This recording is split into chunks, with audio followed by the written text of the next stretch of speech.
Great. Well, I guess let's follow that New York tradition, and as we reach 9 o'clock on the East Coast and 6 o'clock on the West Coast, and all of those time zones beyond and between, the Forest wanted to welcome everybody to tonight's Fortuna Admissions webinar that we have described as a winning application strategy for the M7 schools, and obviously with panelists from Harvard, Stanford, and Wharton, a lot of focus. So my name is Matt Symonds. I'm a business education columnist for Forbes, The Economist, Business Week, and the BBC, and also the author of the MBA Admissions Edge, which was a bestseller about the world's top business schools that Goldman Sachs, McKinsey, Bain, BCG, and a few others very kindly sponsored. So over the next hour, former admissions from HBS, from the GSB, and from Wharton will be sharing their insider experience of the application process to those three schools that attract more applications than any other. HBS has just completed another stellar year. It's the last year under the supervision of Admissions Director Dee Leopold, who had been in the position for 10 years, and has just finished on close to 10,000 applications for the 938 places available in Boston. But it's not all plain sailing for arguably the world's most famous business school.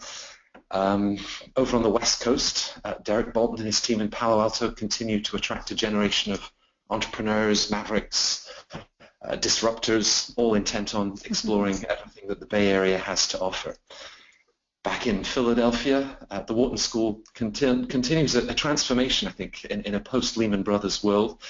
A decade ago, the MBA was placing around 47% of the class into financial services, and this is a school that offers more electives beyond finance than any other business school on the planet, and is now in that post-Lehman Brothers world forging a reputation in big data, e-commerce, innovation, entrepreneurship, and, well, just about everything else. To say that these schools are looking for the best of the best of the best is an understatement. With over 19 applicants for every place at Stanford GSB, the admissions team there may receive 200 applications from McKinsey consultants or 160 from Google employees. But with 408 students from over 310 companies, they're only taking very small numbers from each. Only 14 Google employees have been admitted in the last 5 years. So with fierce competition for a place at HSW, and indeed the M7 schools and then the top 10, top 15 in general, we hope that the insights and insider admissions expertise of our panel can make a difference for all of you that have joined us for this webinar. Just a quick panel. We started 5 years ago with former directors of admissions from Wharton, from INSEAD, from Booth, from London Business School, Haas, this dream team of former admissions officers that have been gatekeepers at 12 of the world's top 15 schools. So they pretty much got you covered when it comes to applying to the top schools. These were the people who until recently were reading your files, sitting across from you in interviews, and of course making decisions about whether to accept or to reject you. There's no other admissions coaching team that is as qualified to make the difference for your applications. Tonight, a team are with us to share their insights for developing a winning strategy for Harvard, Stanford, Wharton, and the rest of the M7 schools. Heather Friedman served as an assistant director of Harvard Business School MBA Admissions Board for over 4 years, helping to select the incoming class through the evaluation of written applications, interviews. She was also involved in the design of the HBS 2+2 that many of you may be familiar with. Prior to HBS, she served as a recruiting coordinator for BCG in their Boston office. Heidi Hillis graduated from Stanford GSB in 1998, and she was the student chair of the Global Management Program.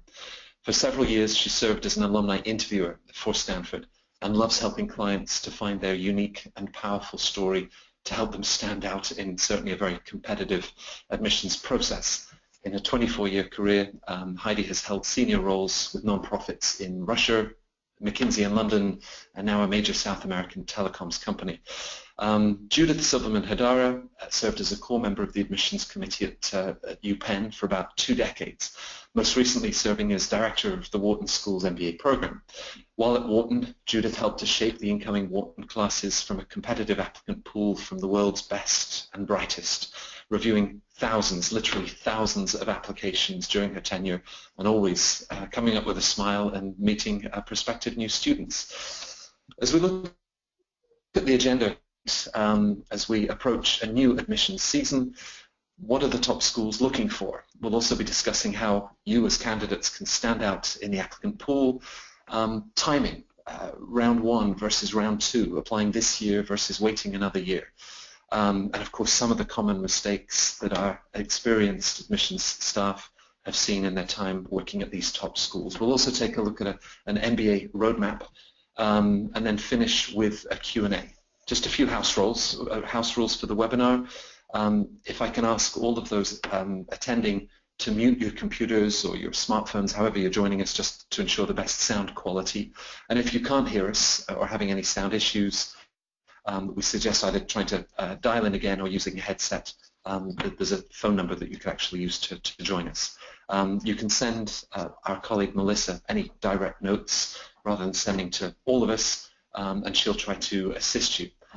In terms of questions, if you can hold off until the Q&A, hopefully we'll already have anticipated some of the information that you're looking for, and we're going to set aside about 15 minutes at the end of the webinar to cover your questions.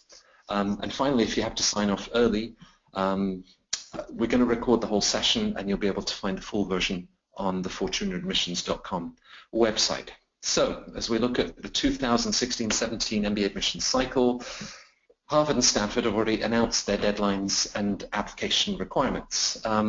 Heidi, if I can start with you and look at Stanford and its application. No essay changes at the GSB, and in fact, this is what, the 12th consecutive year that Derek and his team have asked, what matters most to you and why?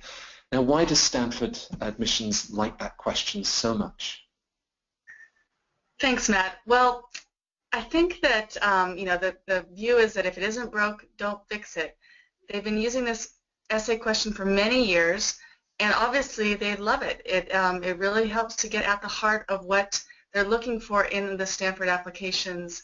With the many people that are coming from very different backgrounds, they have a lot of different things that they're bringing to the table, but it's a question that leaves it's very open for creativity, a unique approach from each applicant, and that's really what they're looking for, is trying to get to know what the unique voice is from each of the specific applicants. It's a notoriously difficult essay, and it really tries to get to the heart of who are you, what motivates you, what makes you tick.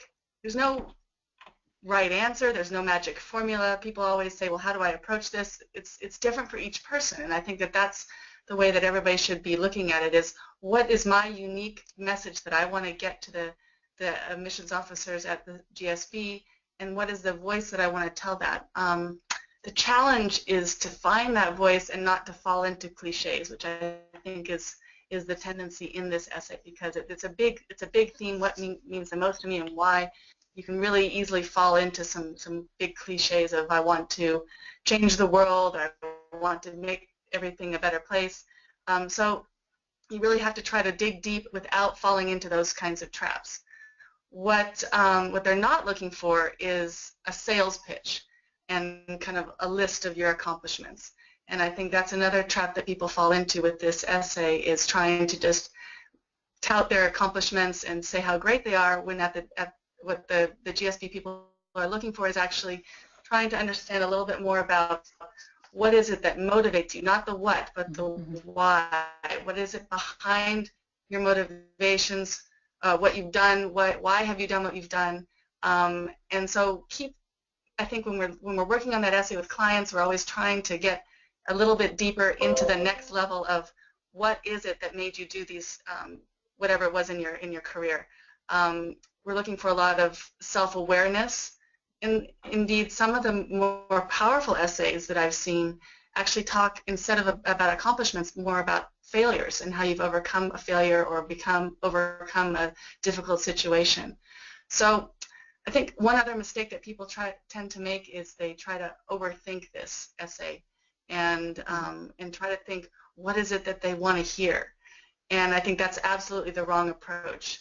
You need to think about what the question is actually asking, and try to really take it as an opportunity to think about what it is that motivates you. Remember that the people who are reading these applications are very smart, and they read thousands of them, and so they're very easily able to identify those that are trying to say something that's not genuine, that's not true. So it's important to really take the essay at face value and try to dig as deep as possible. And the last piece of advice I would give on this one essay is to give it time. It's the kind of essay that you need to do many iterations usually. Sometimes there are very few clients that can kind of come through and not do more than 5 or 6. You know, we get into the 20, 30 different iterations for a lot of people. But you need to have a big lead time, I'd say, so that you have time to let it sit for a day or two or maybe even a week and come back to it and be able to kind of see with more clarity how you can improve it. And perhaps the sort of level of introspection that even if you ultimately don't apply to the GSB, it sort of really gets you thinking about what matters, you know, your values and where you see yourself heading. So it can then have great value as you put together applications for other schools. Yeah, it's a great opportunity to take that time to really think about what it is, why you're applying to business school and what it is you want to get out of it, and also just to think about what are your motivations and where do you want to go. Now, Heather, HBS has slightly revised their open-ended essay for the year ahead, and instead of asking applicants to introduce themselves to future classmates, it now asks, as we review your application, what more would you like us to know as we consider your candidacy for the Harvard Business School MBA program?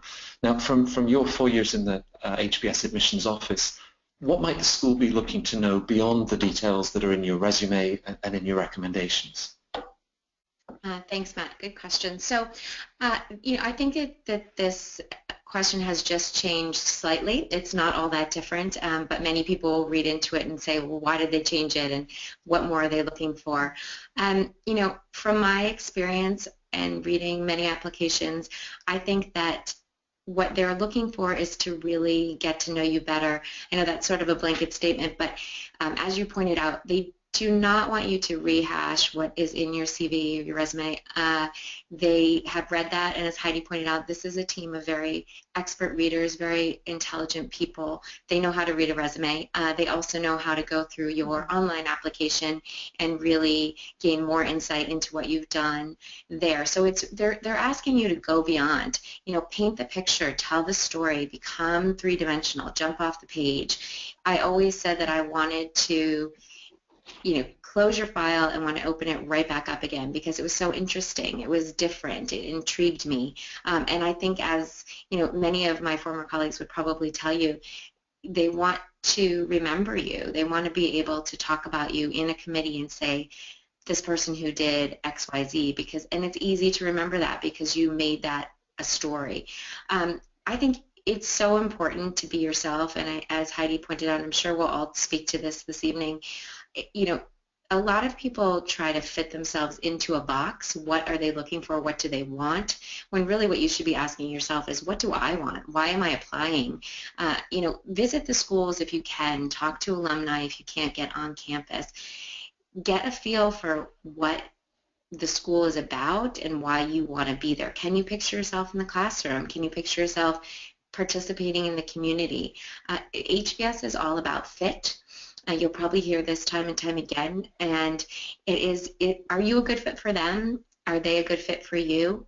They're asking you to really think that over, and great advice from Heidi. This is not something you should think about a couple of months ahead of time. You should really be doing your research, visiting campus, talking to the alumni, as I said, and getting it into your bones, really being able to feel like this is the right place for me. And if you can do that, that is going to come out in your essay. It's going to be authentic. It's going to be genuine. So my best advice is, get to know your school, whichever one it is, but HBS specifically wants you to go beyond and really tell them more, really tell your story in the essay.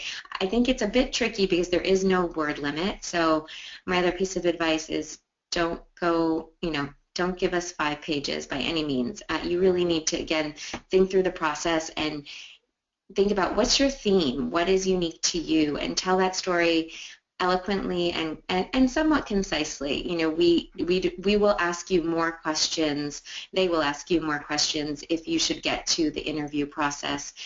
There's always more to tell. It doesn't have to be all told in that essay, but you do want to intrigue them. You want them to close that file and say, yes, let's get them in here for an in-person interview. Now, with 9,800 applications, that temptation, once you've put the file down, to then pick it up again and start reading it all over again with the intrigue that you were describing. I mean, typically, as expert readers, how long were you spending reading a file, and how quickly could you determine interesting candidate, love the way that they framed this, and that desire to find out more about them? Sure, great question. So I think, when you read files over and over, day in and day out, you're going to quickly scan things for, the things that people worry about. So like the GMAT, the GPA, sort of what extracurriculars they've been involved in, what level they are in, how senior or junior or wherever they are in their progression of their career. That's relatively quick. You get pretty good at scanning that. The essay is where you're really going to dive deep and spend some time and pore over it. It's, for me personally, and maybe my colleagues can speak to this as well, I knew pretty quickly if it was a genuine voice. If it was very scripted or didn't really ring true to other parts of their application, that was apparent. And that's just something that comes with time, like any job. These people have been doing it for a while, and they will become experts at knowing, who are the people who are telling their genuine story, and who are the people that are really trying to sort of fit in a box, as I mentioned, or tell the committee what they think they want to hear. Don't compare yourself to other people who've gotten in. Don't compare yourself to other colleagues. This is about you. They want, and at HBS, they're trying to create a section that is a lot of different voices, 90 different voices within each section. So tell your story, because that is a voice that they're going to want in the classroom. So the number that counts is more than 90 in your cohort rather than the 938 that will be heading to Boston next year. In terms of when people are heading to Boston, Palo Alto, Philadelphia, or anywhere else for their MBA, I think we're going to have a quick poll just to get a sense from all of those of you that have joined us of when you're applying to business school. So Melissa's going to I think put up the poll. There we go. Just so that we can also then get a sense of those that are looking much longer term, thinking about applying to school 2-3 years from now, and really have that opportunity for campus visits and the sort of outreach that Heidi and Heather have just been talking about. While people are answering the poll, Judith, if I can turn to you, as of today, Wharton is still to announce what the essays will be for admissions in the year ahead. Now, when you were the Director of Admissions, how did you decide what essay questions to ask? That's a terrific question. And the reason, by the way, that I think that Frank hasn't released the questions yet, and I also, not that I'm going to make money on this bet, but I think he's not going to change them this coming year. As everybody knows, Frank was new this past year, and I think that he's going to want a baseline to figure out where it is, where are the answers coming from, and what are, to be able to compare one year to the next. So Wharton is a little bit later than they sometimes liked to be. They just admitted their class, graduation exercises are over. I think everyone's going to take a deep breath and then, not surprisingly, follow suit with rolling out the deadlines and the essay questions. A few years ago, when I was at Wharton, we all made the decision to cut back on the number of essay questions. And that began to trickle down, so that now you'll see, if you go back in the history of any of the M7 schools, many of them had 4 and 5 questions, and that's really been pared down over the past several years. So I really believe that the questions that are being asked by the schools that we all have worked for and been engaged with are essentially the real heart of the matter. And for Wharton, the question is, what do you intend to do professionally, and how is Wharton going to help you get there within the framework of your career? It is very short. It is not more than 500 words. There is an additional essay that says, are there other things that you'd like us to know about yourself that we maybe didn't understand from your essay answer? And I think that Wharton is trying to get very, very quickly to what the students intend to do with their MBA. And they're also, as all the peer schools are, really concerned, and I know I sound like a broken record, about fit. So thinking about why this school in Philadelphia makes sense for you. And surprisingly, my colleagues and I have been chatting the other day, it was a little bit disarming to me when we would talk to students that said, oh, I'm applying to all the M7 schools. This is where I see myself. It's going to be M7 or nothing. And I would say, you haven't really done your research yet. They all have such different profiles. They all have such different essay questions. You can tell so much about a school from what they want to learn from you. So I would sort of say, look, go and do some more in-depth understanding.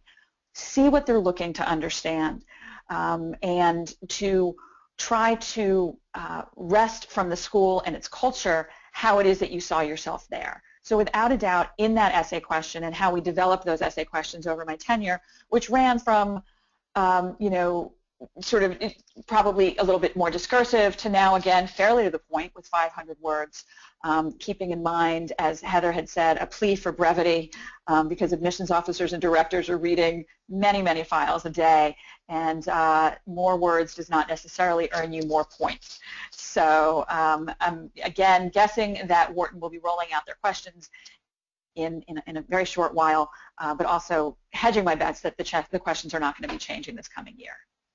And as you look at Berkeley and their favorite song, or the 25 random things that Duke wants you to share with them, or even those 16 photographs that Booth introduced last year, do you have a favorite question? I really love the Duke's 25 random things you don't know about me. I think 25 is a little long. Like, I think anybody would be hard-pressed to come up with 25 really fascinating new facts about themselves. And I've actually tried to do the exercise myself, and it is not easy. I kind of petered out around 18 or 19. I had to call in the cavalry to help me out. But I think that you can also tell a lot about a school. I mean, just what's your favorite song? Oh, what a great question that Haas is asking. I've seen some terrific answers to that question, by the way. Students really sharing a lot about their background and what's mattered to them and who's been important to them along the way. So I do love those questions that are a little bit quirky. Chicago Booth's question last year with all the slides, where some of the students ended up writing about architecture, was definitely different, and Chicago has always had a bit of a twist. Rose Martinelli, who had been the director at Wharton, went to Chicago and really turned their process on its head and began to introduce very, very forward-thinking ideas about how to go through the application process and what additional questions to add in. So it's always a treat to see what they're going to come up with on a yearly basis. Right. And we've been talking about fit, and we're going to be looking in more detail at the difference between the M7 schools and ultimately what admissions teams are looking for in candidates. Just before we do, I think Melissa's about to give us a sense of where people are in their MBA. Right. So 3/4 of the audience will be hitting submit in 90 days from now for Harvard Business School. HBS announced a month or so ago that they enjoyed a 91% yield, admissions yield this year. That was up from 89% in the last 4 years. Stanford's yield is in the mid-80s, and it confirms, I guess, as you look at those two numbers, that the two schools very rarely make offers to the same applicants. Now, Heather, at HBS, were there specific qualities that you were looking for in applicants? The idea that there is a Harvard profile or a Stanford profile, and thinking just in terms of, wow, this applicant demonstrates a great fit with the culture of our school. Yeah.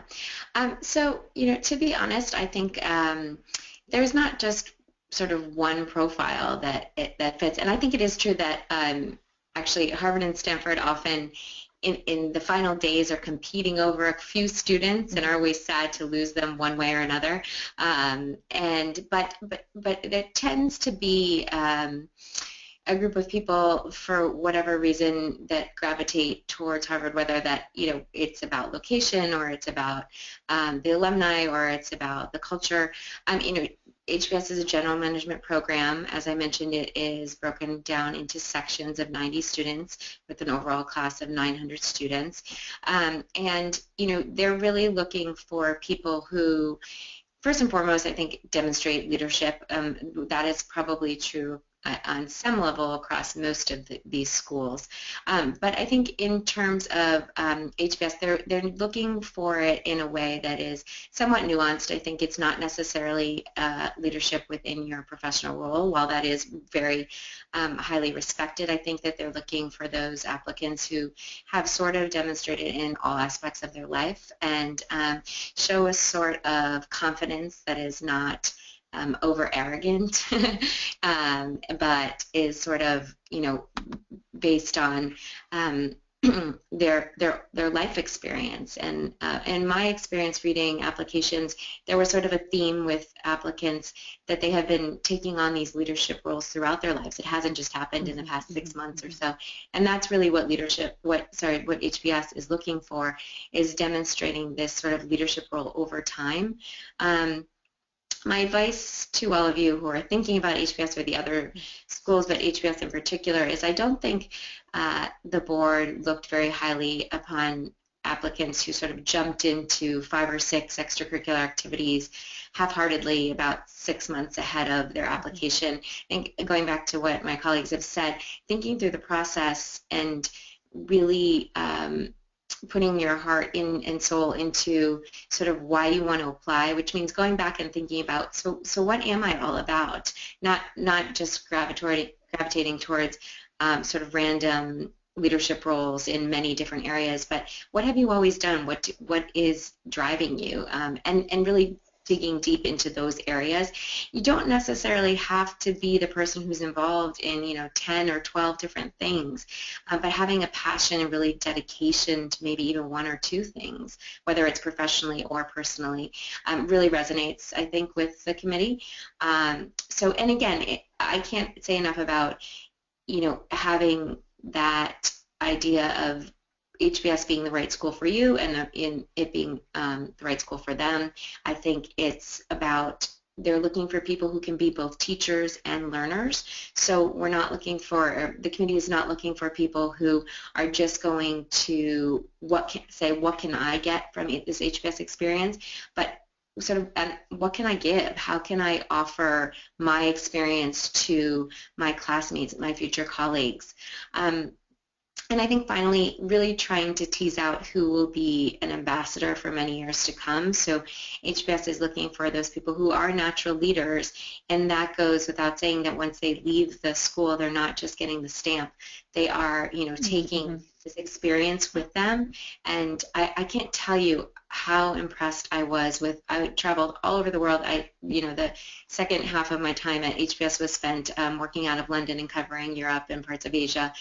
And everywhere I went to give presentations, I could just call up the alumni in that area, and I always had many, many volunteers to come and speak on a panel and talk to prospective students or take students out for a drink or whatnot, or just talk to me about their experiences to enhance my my personal experience about what it means to be working for HBS. So I have to say that is something I found throughout my time there, and even when I meet HBS alums now, they're so willing to be ambassadors for the school and give back, and that's something that they're looking for. Have you been ambassador for your undergraduate institution? Have you been an ambassador for your XYZ leadership, extracurricular activities, etc. And so that is something that it is apparent in your application. Mm-hmm, mm-hmm. Now, Heidi, the GSB has a slogan or a tagline or a mission statement. I've never quite what it is. Change lives, change organizations, change the world. Does that mean that the school is looking for applicants who will change the world, and how bold does your vision for change need to be? I think, it does talk about not just changing the world, but changing lives and organizations. So there are kind of 3 different steps that you can kind of focus on. But definitely, they're looking for people who are looking to make a significant impact. And I think it's important when you're applying to really dream the big dream. I mean, we're not talking about, Stanford has an incredible amount of resources that they are willing to give to you if you go to this school. It has, the program itself, it has an incredible faculty, its location in Silicon Valley, its relationship with the rest of the university. So they have all these incredible resources that you will have, the students have when they go, and they want to make sure that the people who go are going to take full advantage of those resources. So they're looking for people who are thinking of how to use those resources. They're not looking for the person whose goal is to get rich and retire by 50. They are looking for people whose ambitions are to make some kind of an impact, whether it's locally or globally. So I think that it does give room for different kinds of change agents, whether it's kind of on a small level or a global level, but it is looking for change agents. And so I really encourage people who are applying to think big, think, if you had all the resources at your disposal, which Stanford pretty much gives you, what would you do with them? How would you use them? Where would you go with them? And that's, I think that motto also kind of gets to the essence of the culture of the school, which is what Heather and Judith are also talking about. Each school has kind of a unique culture, and it's important to understand that. And when we're talking about Stanford, it is this kind of idea that they want people who are going to stretch, to take risks. And the program itself kind of reflects that. Once it is one of the most competitive schools to get into, obviously, but once you're there, Stanford kind of bends over backwards to make it very collaborative. So there's a lot of emphasis on the teams.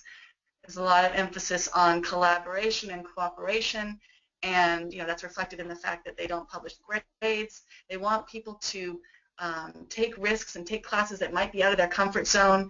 They want people to really push themselves to the limit, and I think that the motto that they use reflects that. Thank you. Judith, one of the other M7 schools, Columbia, often competes with Wharton, Booth, and others for top talent, and it will ask applicants to watch a video about New York at the heart of business.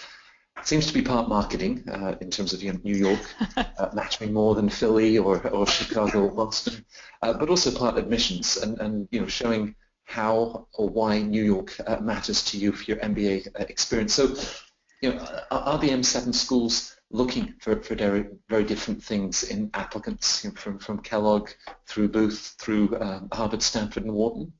Yeah, I think that they are. I mean, I think that they're looking, they all have very different profiles. I think what is important is that you find your own understanding of each of those profiles, so that saying, oh, Wharton only does finance doesn't really get you too far down the path, because Matt, as you explained not too long ago, post-Lehman, so many other things that Wharton is concerned with and looking at, and collaborative learning and global education and doing well by doing good. I think Harvard is known probably the best for its case study method, but so many other things that are going on in that classroom. The same thing goes for the GSB and the approach that they take with entrepreneurship. So there are so many ways for students to connect with schools, and I think it's a mistake to say, oh, Wharton is only looking for a certain type of individual. Kellogg is only looking for a certain type of individual. And, in addition to the very obvious points of view, size, location, opportunities that you may have, it is such a personal discussion and adventure that applicants are going on. And I would be hard-pressed. Sure, I could give a profile from in theory, what my days at Wharton and what students sort of looked like, but then I would pull out a list of people that were interested in getting into nonprofit management or social impact and wanted to work in New York City public schools, and they looked nothing like a group of individuals that we just admitted from MBB or that were looking to go to Goldman or Deutsche after graduation. So it is so easy to think of yourself as, oh, I want to do X when I graduate, and therefore I need to go to a school that's going to fit that box. And that school is only looking for this kind of profile. And the best thing you can do is really tear up that list and start again and think about what kind of learning environment you do well in, what kind of opportunities are going to nurture you and support you as you go through this. It is a 2-year experience. It is a long, in-depth experience, and the fit, which we've all been talking about, and it's certainly a very, very key word for each of us, both on the side of the desk that I used to be on and now counseling on the other side of the desk, that helping students and schools mutually find that match. And I think from my perspective, that's probably the most delicate balancing act of the whole process, is stripping away what you think you know about a school, stripping away what the school thinks they might know about you, and how to sort of find some common ground. And without going, again, into too much depth, I think that you all can rattle off a list of different attributes that you think the schools have or the schools might be looking for, and you might be very surprised. So one exercise that I always encourage students to do is look for people that are a lot like you and look for people that are nothing like you. And you'll get a tremendous sense of what that campus is going to be like and how you're going to be able to become a part of it. So, look for the very, very polar opposites, and that should give you a great sense of the community at the schools that you're considering. Right. A year or two ago, I think McKinsey was hiring more Kellogg MBAs than any of the other the top schools. Yeah, sure. And when I asked them what it was that they liked so much about Kellogg MBAs, they said, well, they've got great people skills. They certainly have the analytical skills, but the third quality that they came back with was humility. So for all three of the panel, you sort of touched on it, but is there a place for humility at business school? I'm going to jump in and say, of course there is, and I think it's a hard thing to learn how to talk about yourself without pounding your chest and tooting your own horn, and to sort of saying, yes, I ran this initiative and I had support from a lot of other individuals along the way, or this was really important to me, and I began this, with a group of individuals as we started out. So I think it is a learning process, and I'm going to refer back to what Heidi and Heather both said earlier. You can't start this a month before you're going to be applying, because learning how to talk about yourself with strength and confidence and that humility that you've mentioned is really a talent that comes over time. And I do think that that's something that is certainly part of the application process. And I've heard Heather and Heidi both talk about the importance of humility as well. Yeah, I think you framed it, Heather, in terms of sort of confidence without attitude or confidence without arrogance. Yeah, I would agree. I mean, I think Judith kind of hit the nail on the head in that it does take time. I mean, there are those people out there, and you'll meet them and you'll just know that they innately are sort of born with that confidence. They know who they are, and they can speak so eloquently, and they remember to talk about the people who have helped them along the way and gotten them there. But I would say they're few and far between, and it's much more common to find people who have thought about this process, talked to people, asked for feedback both positively and negatively, and gotten there. And so, if you're not in that place where you can talk about yourself confidently, positively or negatively, don't be worried or alarmed. You have plenty of time to practice, and we'd encourage you to do that. So just because I think I'm always so sort of enlightened by people who have taken that time to find out who they are. It is a process. It takes a while, and it is, and especially in an interview setting, I think it is quite obvious who the people are who just kind of have it, and then who the people are who have worked for it and gotten there, and that is equally as valuable. So just taking that time to figure out where you stand on that line and getting to where you feel most comfortable is going to be important. I would just add one other quick thing, is that humility in the classroom is very important. I think HBS talks about this a lot, is that there's a lot of very smart people in your section of 90 who always want to raise their hand because they know the answer. And it's hard. You got to sit on your hands sometimes and listen to your colleagues and your classmates, because they have a lot to say that you may not already know. And so that is a key quality to being a part of a section, and I'm sure at all of these schools that probably rings true in one way or another. Right, right. Well, of course, having a lot to say, and certainly when you come from a traditional feeder to business school, whether it's you know, the investment bankers or management consultants. So now we're going to take a look at how to stand out in the application pool, and also run another quick poll, because we're talking about the challenges that the whole application process presents, and we'd love to know from our audience, you know, for you guys, which part of the process presents the most challenges. So we'll run another quick poll, and as we do, drawing on your experience, the three of you, you know, working with the admissions office and understanding how you put together a diverse class, is an Indian engineer competing with a banker from Wall Street or someone from the oil and gas industry? Are they being compared to a strategy consultant from McKinsey or BCG? Heather, with you know, close to 10,000 applicants for those places at HBS, how would your team compare profiles? Sure. So it's a relatively large team that first thing you should know is that at HBS in particular, there's never just one set of eyes on your application. So there's not one person making decisions. So it is a team of people. You do have many sort of opportunities to have your application read. So you should have that at the back of your mind.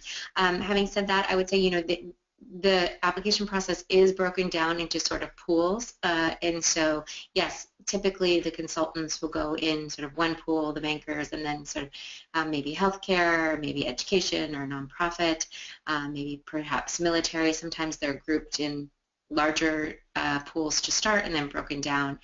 Having said that, it's not just about what you do for work, so they definitely want to know the whole person. So that is why also it is read, your application is read many times by many different sort of subcommittees, because there are different people looking for, maybe there's a group of people who are very senior, very sort of expert in the banking world and know exactly what to look for, but then there's other people on the committee who really have are well versed in what it means to be deeply involved in a certain type of extracurricular, or even, you know, what it means to move up within your type of organization. And so, yes, it is broken down, and that helps to get sort of streamline the process because there are so many applications coming through, but it is about the whole person. So I think, you know, you have to keep in the back of your mind that what you do for a living isn't the only thing, and don't. I would say my best piece of advice is, in terms of this, is that you don't want to be thinking, because if, let's just say you're at Bain and there's 10 other people from your organization applying, try not to compare yourself to your colleague and say, well, he or she put this on their application, so I better put this on my application. Unless it's true to you and authentic, please don't.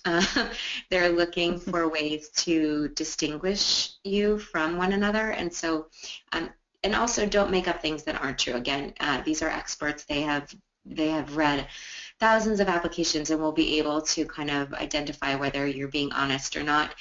But if you don't have 5 extracurriculars and your colleague does, you have one really strong one. Put that one really strong one down and be able to defend it and talk about it confidently. And, you know, you might be the person who edges in front of the person who is involved in all these other ones, maybe half-heartedly. So, yeah, I think that's sort of the general breakdown, but again, I can't emphasize how important it is to just be authentic, be you in the application process. Great. And Judith, you've described as one of the hardest parts of your job at Wharton was those half-day sessions when you and the staff were reviewing profiles that had already been screened. Matt, I don't know. Matt always likes to think they were half-day sessions. I got to tell you, Matt, they were marathons. We were there all night. Well, there was a lot of Chinese food. There was a lot of take-in pizza, and they were long sessions. So half day, I could only wish for a half day, but they were really quite extensive. And how would those sessions work? So everybody would be around the conference table in our room, and we would have the opportunity to really engage with one another about the application piles that were in front of us. We all became champions at that point. discussing cases that we had read, banging the table for individuals that we really thought deserved a place in the class. There's certainly a way to organize them, and Heather and Heidi have certainly about this a little bit. You know, you sort of start from something. So you're going to look at geographies, you're going to look at industries, but then it all kind of falls away, and you are looking at individuals. You are looking at people whose stories you've read, whose backgrounds you've understood, and as Heather mentioned at Harvard, there were certainly individuals that understood better than I what it meant to move up the ranks at MBB, or understood what a certain kind of deal flow meant at some of the bulge bracket firms. But we would talk about that, we would share that, we would look at the letters of recommendation together, we would read things out loud, and there was no paradigm of this is what the perfect applicant looks like. This is what they have to have achieved in order to be admissible. And Wharton was fortunate in that it's a fairly large class. You know, it's about 825, 830 students. And so the discussions were incredibly robust, and just like at HBS and GSB, there was more than one individual looking at a file, talking about the background, making the pitch. So it was never really left up to one individual to make that final decision. All things being equal, of course you expected a certain amount of academic ability. And for better or for worse, very high percentages of the people in our applicant pool hit that bar. You know, they had either done extraordinarily well as undergrads and had very strong GMAT GREs, or they had shown us through other coursework that they were able to handle the quantitative nature of the program, because nobody wants to set up a student to not do well within the context of their MBA program, especially, you know, during the rigors of that first year quantitatively. So once that was hit, it was really a question of diving in and really getting to know who it was you were talking about, and we became very attached. I think Heather alluded to that a little earlier about being sad when she would lose candidates to GSB, and I remember really taking it really hard when there were certain individuals that I knew and I worked with and I talked to, and you know, so excited, and then for a lot of other reasons they had a better fit somewhere else, or there was a better scholarship waiting for them, or who knew, you know, what at the end of the day what the ultimate choices were going to be. But one last thing I'll say is that admissions offices are populated by people that are primarily counselors and really care deeply. So I know there's this image of a closed door and a big oak table and lots of files, and it's really about people that care about building a community and welcoming new members into that community. So that's why these discussions were really heartfelt, very long, and not a question of just rubber stamping with a yes/no when you saw someone's GMAT score. There was really, you know, quite a lot of robust conversation. And Chinese food, as I mentioned. It's great to share that, because I think it's something that can be easily lost. Heidi, if I'd been working at one of the big four audit firms or consulting firms, analyst at an investment bank or a software engineer, what would you recommend that I do to help my application stand out? I think Heather spoke to this quite well, in that you know, you have to be, first of all, aware that there are, you know, potentially a dozen other people with your same profile, or maybe even from your same company, applying at the same time. So to one extent, you have an advantage coming from one of these big blue chip firms, in that, you know, the schools will know that you are able to do the work, that you have a certain level of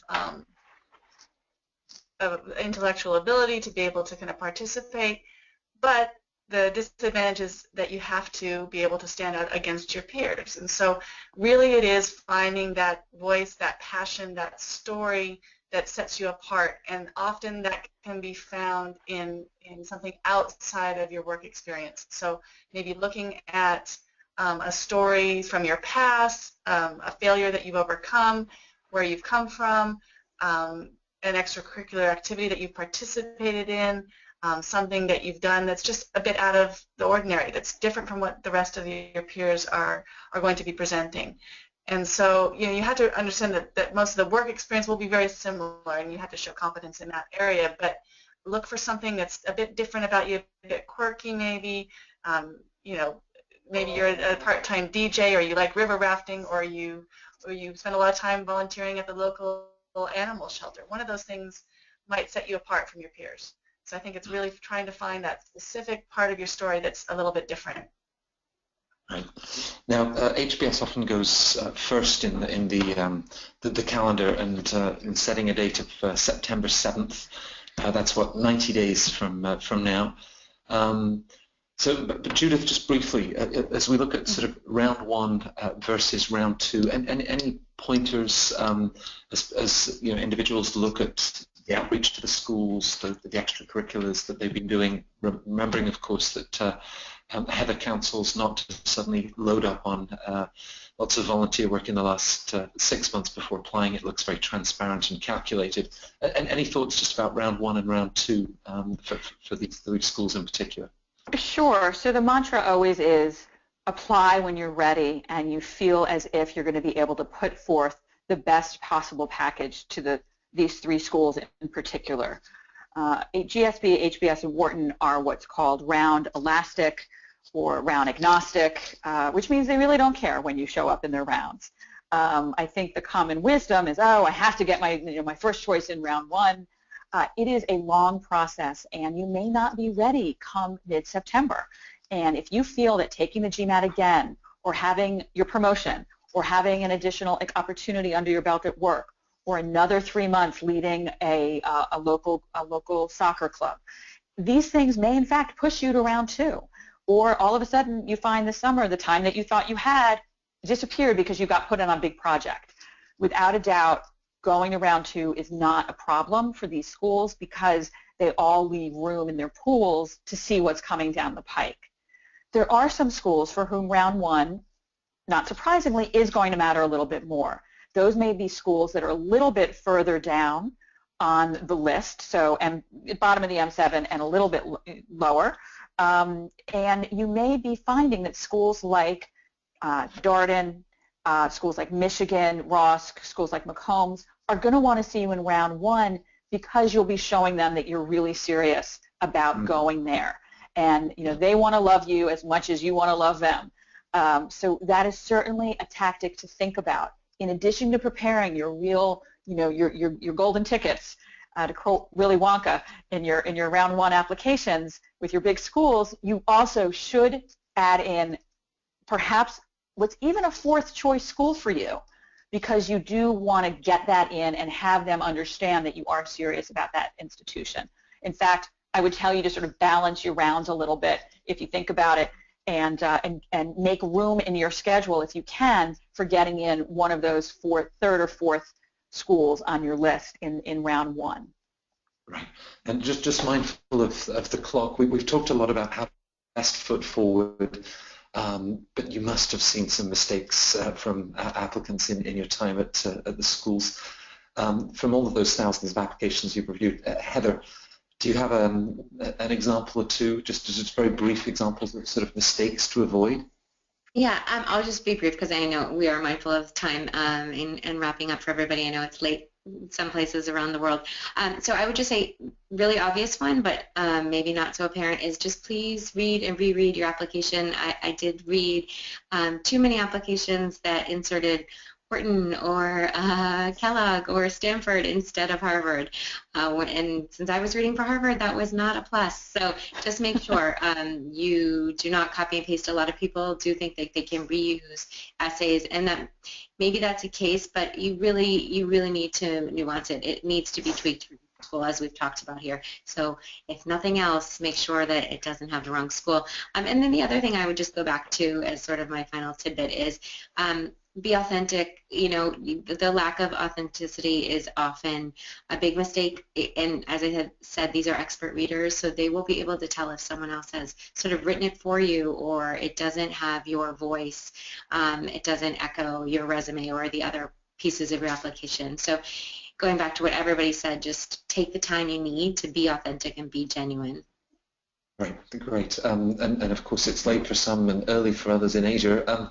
Heidi, you've interviewed many GSB applicants, and they've already reached that stage, which in and of itself is impressive. What might let them down in the interview? I think, well, I mean, there's a lot of things that you can talk about with the interview, but I think that the most important thing is to go in really, really prepared. So I always tell people to, you have to have really be able to talk about any point on your resume, because that's all fair game. So anything that is mentioned on your resume, you have to be able to really talk about it fluently and easily.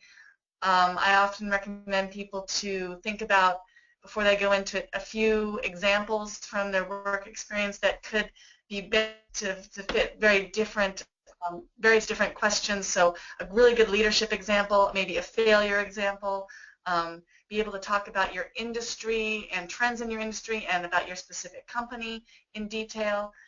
Then once you've done all that preparation, try to relax and try to go in and be genuine. And it's okay in those interview situations to also not know the answer to a question, or to be thoughtful, or to take a moment to say, oh, let me think about that. That's a really good question. I'm not sure how to answer it. I guess I would answer it this way, because I think there's a tendency to kind of bumble on and feel like you have to keep talking, even when probably it's better to be quiet for a minute and to be reflective. Brings a bottle of water. It's always a good prop to kind of give you a little minute to think about what's coming up next and gather your thoughts. And I think, just really try to get that genuine feeling across to the interviewer. Again, going back to talking about being, showing humility, self-awareness, being able to communicate the things that you don't know is as important as to be able to communicate the things that you do know. Because again, these schools are not looking for perfect people. They're looking for how they can help you get to that next stage. So you have to leave a little bit of room for that to say, I really don't know a lot about negotiation, and that's one of the things I'm really looking forward to understanding more about at the GSB, for example. So I think it's really preparing and then trying to relax and let your genuine voice come through in the interview. Well, I mean, there's so much insight and advice, and we'll be heading into the Q&A session. I think it's great to, there's so much speculation in the chat forums about the admissions process, and so to hear this directly from individuals that were part of that admissions process is invaluable. Judith, just before we move into the Q&A, all of you work with clients at Fortuna to help them put together their applications. Can you just say a few words about how you support participants as they're putting together the most competitive and compelling applications that they can? Sure, and it's actually my favorite role is to really help students and applicants go through this process. We have a terrific team, and I just love the opportunity to work with two of the people you've met this evening, and then the whole staff at Fortuna, all of whom are actually full-time. They're full-time with us, and so it's not like you're talking with someone that also is working part-time at Goldman or part-time at MBB. Very, very engaged with their client work. As you can see, we have a really robust way of our approach. And I just did a call like this earlier this evening. Start to get to know you, understand pieces of your background, your strengths and your weaknesses through strategic positioning, understanding how it is you got to this point. Where do you see yourself going after the end of your MBA? And so really you'll see the point to a ton of strategic positioning, figuring out how to launch you into this process. We work with you on your letters of recommendation, helping you to really structure what it is you're going to be then sending to your recommenders. You don't want to leave that up to chance. You want to make sure that you give your recommenders as much information as you possibly can and help them help you as much as possible. We work with you on developing your resume. Seen a lot of resumes that are running a little long and the font's a little weird. We also work with you to make sure that you clean up your social media for those of you that have Facebook pages that maybe, from last weekend's parties that you want to start to think about taking down. Biodata forms, incredibly important. Frequently a last-minute effort by applicants, and it shouldn't be. It should be something you pretty much start 6 weeks to 2 months before the application's actually due, because as Heather alluded to earlier, this whole process is putting all of your information in front of a reader, and you want all of that information to sync. You want it to work well together to support your application. So although biodata may seem like, oh, it's just my name and address, it is so much more, and that's something that we really work with you on. most importantly, in red, those essays that we've been talking about, and I almost feel like this essay iteration could have review 3, 4, 5, 6, as Heidi mentioned earlier. We really go with you. We're, I hate to use the term holding your hands, but we're holding your hands, gripping your hands in some cases, helping you through this process. It's a lot like having a personal coach at the gym. You're going to go and you're going to do reps, but if you go with a coach, they're going to ask you to do a couple more reps, and you're going to be really happy that you did. And you're going to be very excited about your final outcome when all is said and done. So that essay, bringing to our client work the experiences that we all have.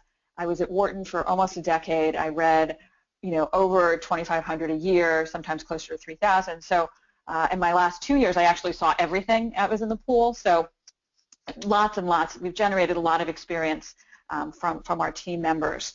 We make sure that nothing goes out the door without a final review, certainly crossing those T's and dotting those I's. And then, as Heidi alluded to, making sure that your interview preparation is solid.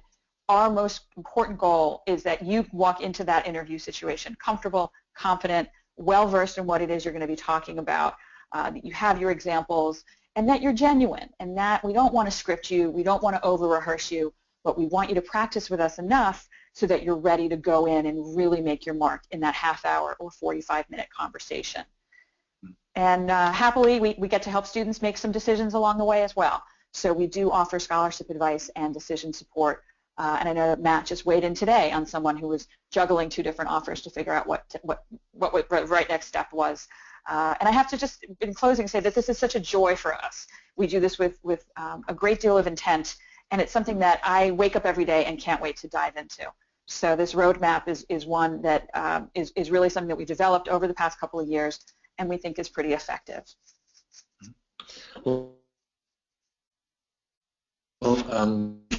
Judith, we've got some questions coming in.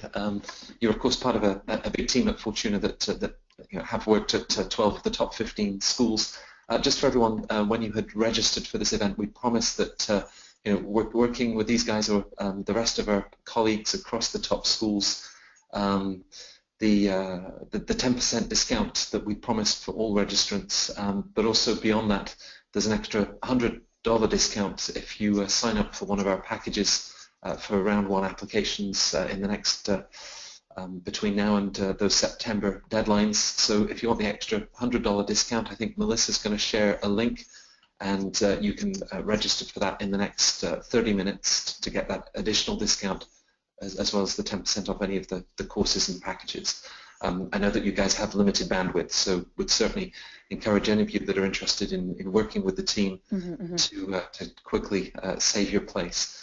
So in terms of some of the Q&A, we're sort of at time now. It's 10 o'clock in New York. A couple of quick questions that came in. I think Alyssa had asked a question just in terms of GMAT and GRE. The GRE has sort of really raised its head in the last few years. Is there a downside to submitting a GRE score instead of a GMAT score?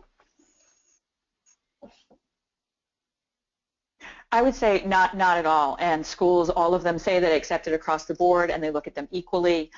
You certainly want to make sure that you are quantitatively viable for the schools that you're looking at. So schools don't always publish their GRE scores because they're not always figured into their final matrices that are then submitted for international rankings.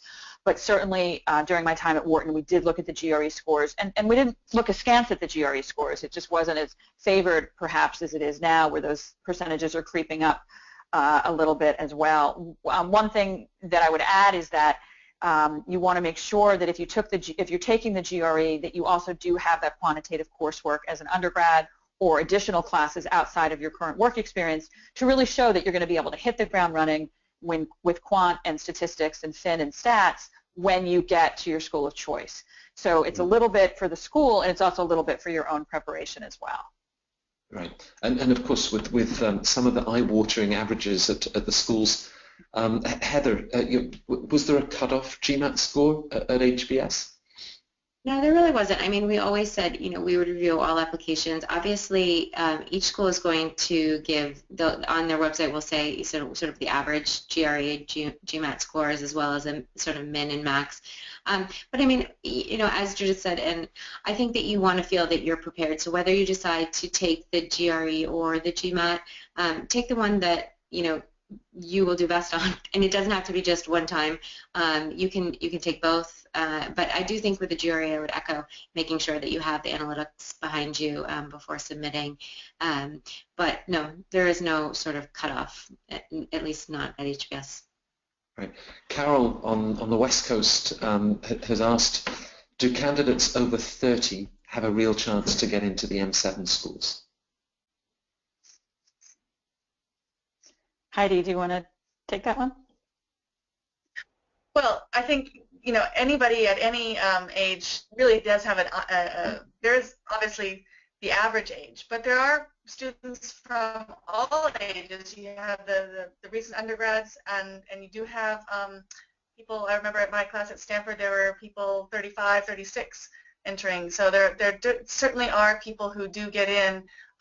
You have to have a bit of a more compelling story of why it is that you want to go back to school at that age, and sometimes that's a more difficult story to tell, but there are certainly people who do that, so it shouldn't be a deterrent. Again, look at your whole profile, look at the reasons that you want to go back. That's where you really need to work on what's the story behind the MBA and why you need to have it now and why you didn't do it before, and if you can overcome that hurdle, I think that there's no reason why the schools won't look at you. Great. I'm just trying to cover as many questions as we can in the last 2-3 minutes, but also conscious of your time, panelists, and thank you for those that have just written onto the chat board to say how much you've enjoyed this webinar. A question, do you have any recommendations for underrepresented minority students? And the person asking the question had noticed that Harvard, Stanford, Wharton, unlike some of the other top schools, do not report their percentage of underrepresented minority students. Can any of the three of you speak to that one? The first thing I would tell you to do is to reach out to the diversity directors at the schools that you're looking at.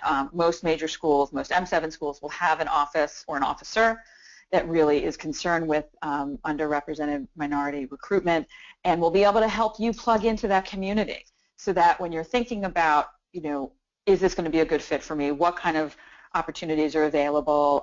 Who am I going to find that has had similar experiences or different experiences? And I think, again, that these are terrific resources at any of the schools.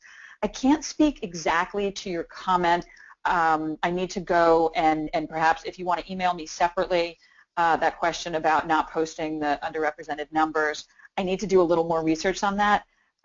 Because it's not something that was a practice when I was at Wharton, and I do want to make sure that I'm getting you, the appropriate details on that. But without a doubt, reach out, and many of these programs will have conferences in the fall for women, for LGBTQ, for underrepresented minority students.